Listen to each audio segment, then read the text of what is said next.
യോഹന്നാൻ സുവിശേഷത്തിൽ നിന്ന് തുടർമാനമായി ലാസറിൻ്റെ ജീവിതാനുഭവങ്ങളെക്കുറിച്ച് ഒരു പഠന പരമ്പര നാം തുടർന്നു വരവേ 11-ാം അധ്യായത്തിൻ്റെ 17-ാം വാക്യം പ്രകാരമാണ് വായിക്കുന്നത്. യേശു അവിടെ എത്തിയപ്പോൾ അവനെ കല്ലറയിൽ വെച്ചിട്ട് 4 ദിവസമായി എന്ന് അറിഞ്ഞു. യേശുവിന് ലഭിക്കുന്ന ഒരു അറിവിനെക്കുറിച്ചാണ് ഇവിടെ പറഞ്ഞിരിക്കുന്നത്. അവൻ വന്നത് വൈകിയാണ്. വൈകി വന്ന സമയത്തും ലഭിക്കുന്ന അറിവ് മരിച്ചിട്ട് 4 ദിവസമായി എന്നാണ്. ചില അറിവുകൾ നമ്മെ വ്രണപ്പെടുത്തും, എന്നാൽ അരികിലുള്ളവൻ അത്ഭുതത്തിന്റെ ഉറവിടമാണ് എന്ന് നാം മറന്നു പോകരുത്. ചില അറിവുകൾ നമ്മുടെ പ്രതീക്ഷയെ കെടുത്തിക്കളയും, എന്നാൽ യേശു പ്രതീക്ഷയുടെ പ്രതീകമാണ് എന്ന് നാം മറന്നു പോകരുത്. നാം നമ്മുടെ വിഷയങ്ങളിൽ യേശു നമ്മളിലേക്ക് വരുന്നത് കാണുമ്പോൾ നമ്മെ അധൈര്യപ്പെടുത്തുന്ന, നമ്മുടെ പ്രതീക്ഷകളെ നഷ്ടപ്പെടുത്തുന്ന ഒരുപാട് പ്രതികൂല പ്രതികരണങ്ങൾ ഉണ്ടാകുമ്പോഴും അതിൽ നിന്നും എൻ്റെ അരികിൽ നിൽക്കുന്നവൻ ഈ പ്രതിബന്ധങ്ങളെല്ലാം മറികടക്കത്തക്ക രീതിയിൽ ഉള്ള അത്ഭുതത്തിന്റെ ഉറവിടമാണ്, പ്രതീക്ഷയുടെ നിറകുടമാണ് എന്ന യാഥാർത്ഥ്യം നാം ഒരിക്കലും കൈവിട്ട് കളയരുത്. പ്രശ്നത്തെക്കുറിച്ചുള്ള അറിവിനപ്പുറത്ത് പ്രശ്നം പരിഹരിക്കാൻ വന്നവനെ കുറിച്ചുള്ള അറിവാണ് നമ്മുടെ ജീവിതത്തിലെ അത്ഭുതങ്ങളെ പുറത്തു കൊണ്ടുവരുന്നത്. ഇന്ന് എന്നെ സശ്രദ്ധം വീക്ഷിച്ചു കൊണ്ടിരിക്കുന്ന നിങ്ങളുടെ ജീവിതത്തിൽ നിങ്ങൾ അനുഭവിക്കുന്ന പ്രശ്നം എത്ര വലുതോ എത്ര ചെറുതോ ആകട്ടെ, പ്രശ്നത്തെക്കുറിച്ചുള്ള അറിവുകളെ നിങ്ങൾ അല്പം മാറ്റിവെച്ചിട്ട് പ്രശ്നം പരിഹരിക്കാൻ വന്നവൻ ആരെന്നും അവൻ എന്തിനു വന്നുവെന്നും അവൻ ചെയ്യേണ്ടത് അവൻ ചെയ്യുമെന്നും നിങ്ങൾക്ക് ഒരു ഉറപ്പ് പ്രാപിക്കാൻ കഴിയുമെങ്കിൽ നിങ്ങളുടെ അറിവുകൾക്കപ്പുറത്ത് അവനെ അനുഭവിക്കാൻ നിങ്ങൾക്ക് കഴിയും.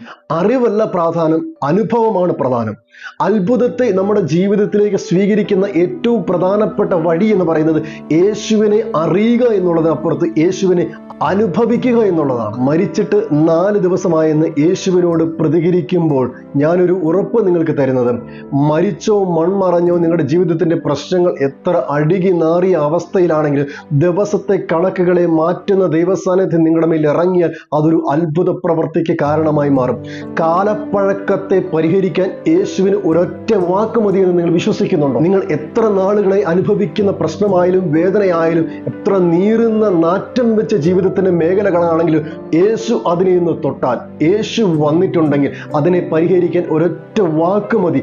ആത്മാർത്ഥമായ ഹൃദയത്തോടെ നിങ്ങൾക്ക് പറയാൻ കഴിയുമോ, അങ്ങേ അറിയുന്നതിനപ്പുറത്ത് അങ്ങേയൊന്ന് അനുഭവിക്കാനുള്ള കൃപ എനിക്ക് തരണം. നിരാശകൾ മൂടിക്കിടക്കുന്ന നിങ്ങളുടെ ജീവിതത്തിന്റെ അനുഭവങ്ങളിലേക്ക് പ്രത്യാശയുടെ നിറകുടമായി ഈ യേശുവിനെ അനുഭവിക്കാൻ നിങ്ങൾക്ക് കഴിയട്ടെ. ഒറ്റ വാക്കുകൊണ്ട് ഈ അഖിലാണ്ടത്തെ മുഴുവൻ സൃഷ്ടിച്ചുണ്ടാക്കിയ ആ ദൈവിക ശബ്ദം നിങ്ങളുടെ വിഷയങ്ങളിൽ, നിങ്ങളുടെ ജീവിതത്തിൽ, നിങ്ങളുടെ കുടുംബങ്ങളിൽ ഇറങ്ങാൻ നിങ്ങൾ ആഗ്രഹിക്കുന്നുവെങ്കിൽ ആ ശക്തിയുള്ള ദൈവിക ശബ്ദം നിങ്ങളുടെ ഭവനങ്ങളിൽ മുഴങ്ങി കേൾക്കട്ടെ.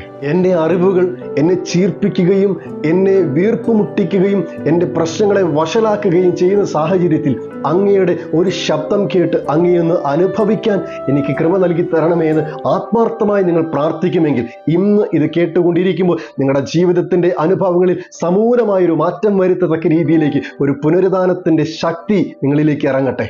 പ്രശ്നത്തെക്കുറിച്ചുള്ള അറിവിനപ്പുറത്ത് യേശുവിനെ അനുഭവിക്കുന്നവരായി മാറാൻ ദൈവം നിങ്ങളെ സഹായിക്കട്ടെ. കാലപ്പഴക്കമുള്ള എത്ര വലിയ പ്രശ്നമാണെങ്കിലും, നീറുന്ന നാറ്റം വെച്ച അനുഭവങ്ങളാണെങ്കിൽ പോലും എല്ലാ കാലപ്പഴക്കത്തെയും മാറ്റി മറികടക്കുന്ന ദൈവിക ശബ്ദം നിങ്ങളുടെ ഭവനങ്ങളിൽ ഇറങ്ങാൻ, നിങ്ങളുടെ പ്രശ്നത്തെക്കുറിച്ചുള്ള അറിവിനപ്പുറത്ത് യേശുവിനെ അനുഭവിപ്പാനായി നിങ്ങൾ ഏൽപ്പിച്ചു കൊടുക്കുമെങ്കിൽ ഒരു പരിഹാരം ഇന്നുണ്ട്, ഉറപ്പാണ്. ഇത് നിങ്ങൾക്ക് വേണ്ടി മാത്രമുള്ള വചനമാണെന്ന് ഏറ്റെടുത്ത് പ്രാർത്ഥിക്കുക, വിശ്വസിക്കുക. ദൈവിക ശബ്ദം ഇന്ന് നിങ്ങൾക്ക് വേണ്ടി പ്രവർത്തിക്കട്ടെ.